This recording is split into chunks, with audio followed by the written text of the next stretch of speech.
Considérant que le requérant fait grief à la Sénat, d'une part, de n'avoir pas motivé sa décision conformément à l'article 43, alinéa 2 et 3 du Code électoral, et d'autre part, d'avoir rejeté la déclaration de candidature du parti Nouvelle Force Nationale aux élections législatives du 8 janvier 2023 au motif que la nommée Agoye Juliette, candidate inscrite sur la liste du parti dans la 22e circonscription électorale, serait la même personne que Mme Ezine Agoye Juliette, candidate inscrite sur la même liste dans la 23e circonscription électorale. Considérant que cela apparaît au regard des pièces d'identification produites par le requérant, notamment des actes de naissance que Ezine Agoye Juliette et Agoye Juliette ne désignent pas la même personne, ce sont cependant les pièces de la même Ezine Agoye Juliette qui figurent dans le dossier de candidature de Agoye Juliette, que sur cette base, la Sénat est habilitée à considérer qu'il s'agit d'un doublon.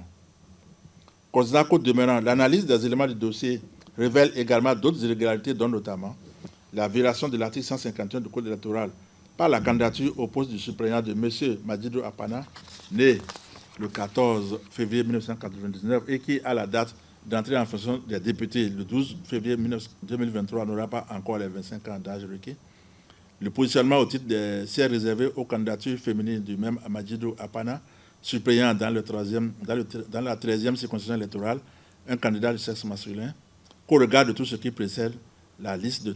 déclaration de candidature du parti Nouvelle Force Nationale mérite d'être rejetée. Considérant enfin que les questions de double candidature, de minorité de Madjidou Apana et de positionnement d'un homme pour le siège réservé aux femmes constituent des irrégularités irrémédiables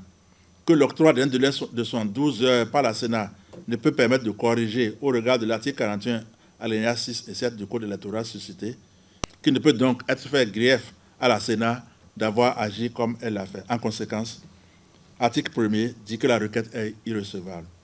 Article 2 dit que la Cour se prononce d'office. Article 3 dit qu'en rejetant la déclaration de candidature du parti Nouvelle Force Nationale, la Sénat n'a pas violé le Code électoral.